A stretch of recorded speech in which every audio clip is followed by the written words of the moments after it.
जय हिंद। मेरे YouTube channel my class में आपका बहुत बहुत स्वागत है, अभिनंदन है। आज मैं एक नई टॉपिक के साथ जिसका नाम है ताम्रपाषाण काल संस्कृति। आज मैं आपको इसके बारे में बताऊंगा जिसका समय है 5000 ईसा पूर्व।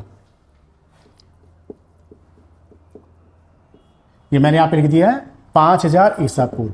तो इसे ताम्रपाषाण काल संस्कृति इसलिए कहा जाता है क्योंकि इस युग में आदिमानव ने तांबे और पत्थर इन दोनों के उपकरण बनाए थे, इसलिए इसे ताम्रपाषाण काल संस्कृति कहते हैं और इसे चालकोलिथिक एज भी कहा जाता है। ताम्रपाषाण काल में ग्रामीण संस्कृति हमारे सामने दिखाई पड़ती है। ग्रामीण संस्कृति ऐसे देखिए, ग्रामीण संस्कृति और जो बस्तियां हैं वो थोड़ा काफ़ी बड़ी बड़ी बनने लगी थी। तो इस समय जो हमारे पास जो एक महत्वपूर्ण स्थान है वो है राजस्थान। तो राजस्थान की बनास घाटी से दो स्थल मिले हैं जिनका नाम है अहाड़ और गिलुंद। ये देखिए अहाड़ ऐसे और नंबर 2 में है गिलुंद। ये दोनों राजस्थान बनास घाटी में थे।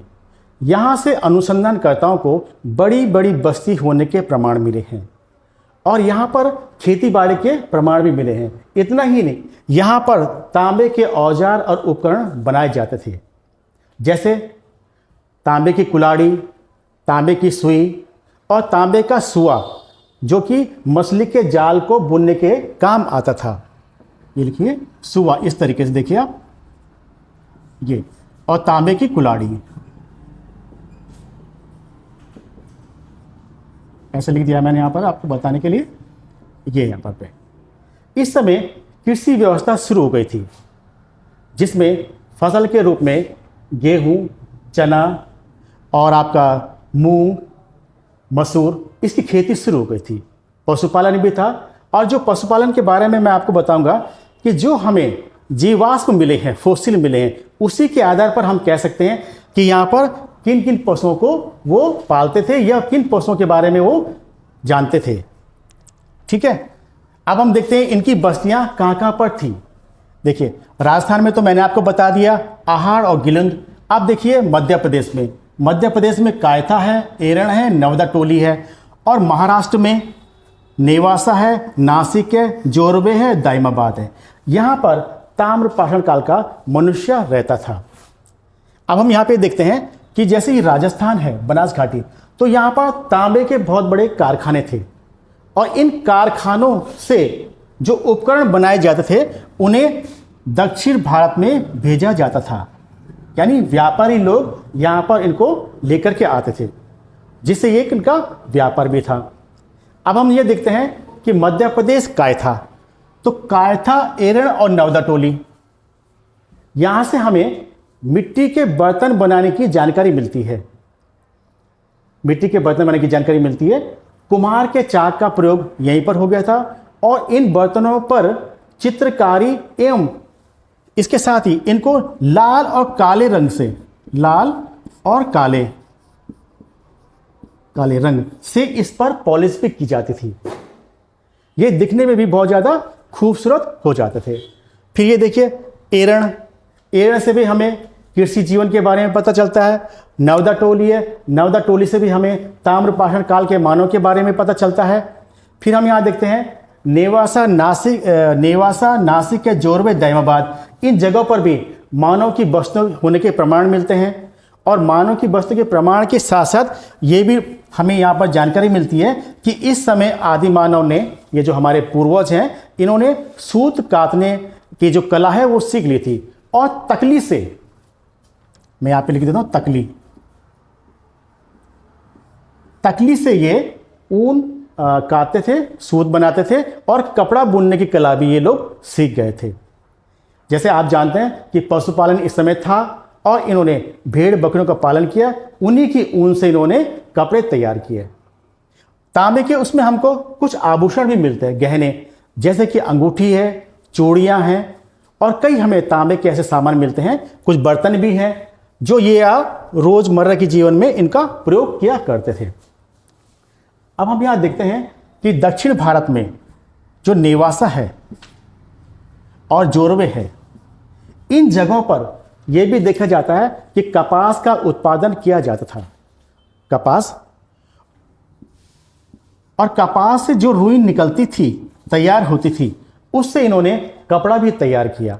तो इससे हमको ये लगता है कि इस समय की जो संस्कृति है एक थोड़ा विकसित अवस्था में आ गई थी। अब हम यहाँ देखते हैं कि जो आदिमानव है वो इस समय,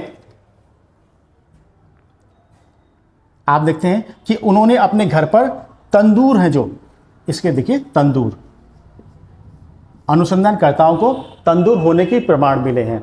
तो तंदूर का मतलब ये है कि ऐसा लगता है कि इस समय मनुष्य सामूहिक भोजन बनाता था और सब लोग मिलकर के खाते थे, जिसलिए यहाँ पर ये तंदूर के प्रमाण मिले हैं। अब हम देखते हैं यहाँ पर पे इनकी एक प्रथा यहाँ पर सामने आती है। वो प्रथा है इनकी सावधान प्रथा।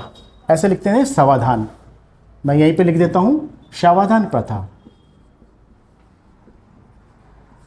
हाँ, तो सावधान प्रथा में क्या है कि यदि किसी आदि मानव की मृत्यु हो जाए तो उसका अंतिम संस्कार करने के बाद वो उस शव की जो राख है उसको कलश में रख करके अपने घर के आंगन पर उसको दफनाते थे। तो ये प्रथा हमें सबसे पहले ताम्रपाषाण काल में दिखाई पड़ती है। तो ऐसा लगता है कि जो ताम्रपाषाण काल की जो संस्कृति है वो धीरे धीरे सभ्यता की ओर बढ़ रही थी। अब हम यहाँ पे देखते हैं कि कुछ उनके मनके बनाने की कला भी उन्होंने सीख ली थी। मनके, जब आभूषण है तो मनके भी हैं। तो मनके होते हैं या तो धातु या फिर पत्थर। ऐसे देखिए, धातु या पत्थर। तो मनके के बारे में आपको बताता हूं। मनके को तराश करके बिल्कुल गोल कर दिया जाता है, छोटे साइज में। इस तरीके से देखिए, ऐसे बना दिया जाता है गोल करके। उसके बाद इस पर छेद करके इस पर कोई भी रेशा डाल करके इसको इस तरह से बना देते हैं। तो ये मनके की माला बन जाती है। और मनके की माला उस समय एक आभूषण था, उसको महिलाएं ज़्यादा पसंद करती थी। तो इस प्रकार क्या है कि ताम्रपाषाण काल में हम देखते हैं कि हमारे पूर्वजों ने सबसे पहले तांबे की खोज की, और तांबे की खोज करने के बाद उन्होंने तांबे के नए नए उपकरण बनाए जो कि उनके रोजमर्रा के जीवन में बहुत ज़्यादा आवश्यक थे। और तांबा की विशेषता यह भी है कि यदि तांबा टूट जाता है तो उसको फिर से जोड़ा भी जा सकता है। और तांबा अपने आप में मजबूत भी होता है, लचीला भी होता है और एक लंबे समय तक भी चल सकता है। तो आज हमारे पास संग्रहालय में तांबे के कई उपकरण रखे गए हैं जो कि हमको यह बताते हैं कि हमारे पूर्वजों ने 5000 ईसा पूर्व में सबसे पहले तांबे की खोज की थी। ये हमारे लिए भी बहुत बड़ी उपलब्धि है। तो आज का मेरा लेक्चर वीडियो यहीं तक है। आपको कैसा लगा आप इस पर कमेंट कीजिए, इसको लाइक कीजिए, सब्सक्राइब कीजिए और शेयर कीजिए। Thank you.